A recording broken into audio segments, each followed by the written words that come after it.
do we achieve the greater Nigeria that we have always dreamt about, that we have always hoped for?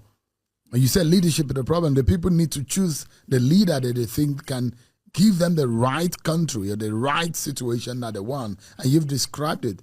So is it a hopeless situation that we are in as a people? Well, I hate to submit to what I call the disempowering tyranny of hopelessness. So I'm now going to succumb to it. All I have done is to describe the situation.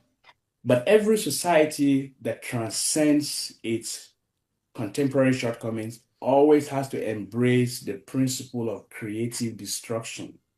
I've mentioned that multiple times. Creative destruction is to get away with the current system and refashion a different form.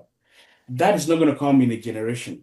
That has to start with a set of people who are inspired by the need for change to do something. And maybe, I don't know whether the politics we currently practice has the capacity to lead to that, but I do know in the heart of my hearts that to make changes, we have to get rid of the current system because it's incapable of development. What we are going to be witnessing is changing one set of elites with another without any fundamental change to the structure that produces and reproduces poverty, inequality, and vulnerability for our people. But we have to have that conversation. We have to start it. And I hope that like-minded people can come together and say, look, we do not want a disruption, but we need to change this system that has no capacity to be productive. You can't have political parties where people move to the center when they're invited, and then no one is left to oppose, and then somehow, it's a ding dong. Prof, you do not think that Bola, in your writing, and you inferred that Bola Tinubu does not need a second term, and that should he win the election again in 2027, we should blame the opposition. Yes, what I'm saying is that the opposition is not organized. That's one. PDP, we know, is almost gone. It's in the pocket of Nyesom Wike, who is an extension of Bola Tinubu. So it has no capacity to even serve as a vehicle to oppose him. And the SDP that politicians like El-Rufai have moved into is suspected to be a spare car for Bola Tinubu. As early as 2022, there had been reports that was his spare car in case, he had back-channel communications with that party. If he had lost the APC nomination, he would have run under its platform. So even that, as a party, it's very naive to think they can go into SDP and use it as a vehicle to fight Bola Tinubu. That's 2. 3, the opposition to his re-election is shaping up to be very disappointingly provincial. It's regional. It's mostly in the north. But that's not even the problem. The problem is the rhetoric that northern politicians are using. It's a gift to Bola Tinubu. The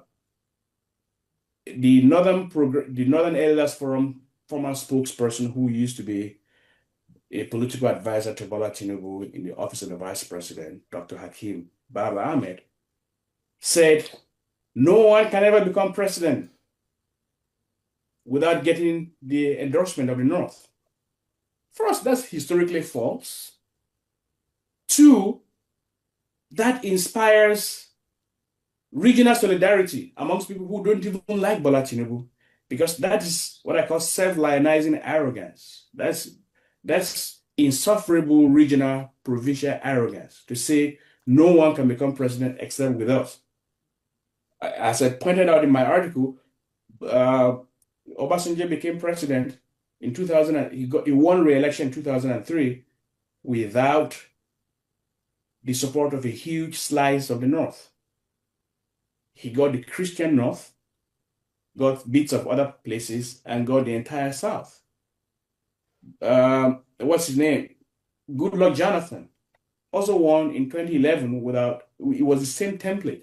So to even say that no one can become president without a North is historically inaccurate, is sociologically false, but most importantly, it helps to galvanize Southern solidarity, unearned Southern solidarity for Bola Tinubu, and even Northern Christian solidarity as well. So, in opposing someone, you gift him rhetorical ammunition to incinerate you, to shoot you down and kill you. And I think that's very amateurish. And ACF just came and said the same thing. I was reading, I saw the headline, I haven't had a chance to read it, but he basically doubled down on that same rhetoric. And I think that is very poor opposition. And especially because if you look at it historically, you have to be fair. And that's what informs my commentary. I'm fair, at least as far as I'm concerned. When the North decided that power should move to the South, out of existential imperatives, Nigeria was burning, there was division, there was disparity, the Southwest was threatening to get itself out of the country.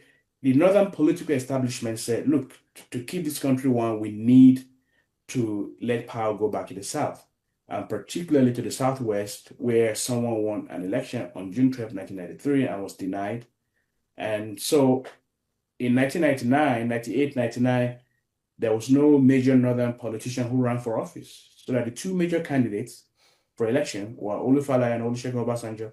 At the North, predominantly voted for Olusegun Obasanjo. But he was just a year or two in office when Northern opposition started. And by 2003, although he was supposed to be there for 8 years, we put Buhari there as a very strong opposition.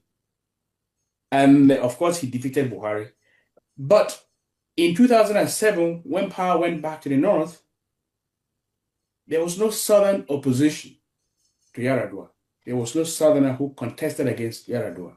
It was another Northerner. Of course, nature, had its own something. And when Buhari was in power for 8 years, there was no Southerner who came out to contest against him, because there was a prevailing sentiment that it was a turn in the North.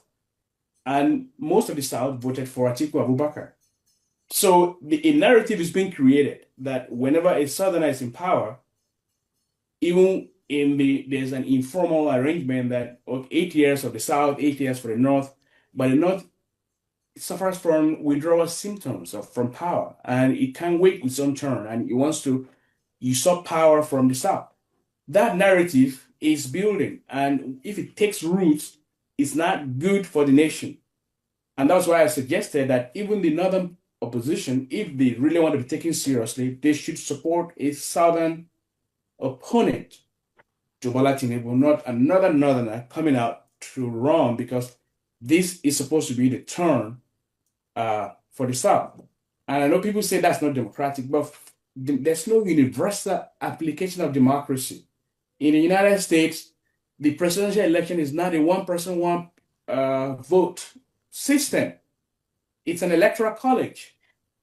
So we need a democratic system that shows sensitivity to our cultural uniqueness. We're a patchwork of people.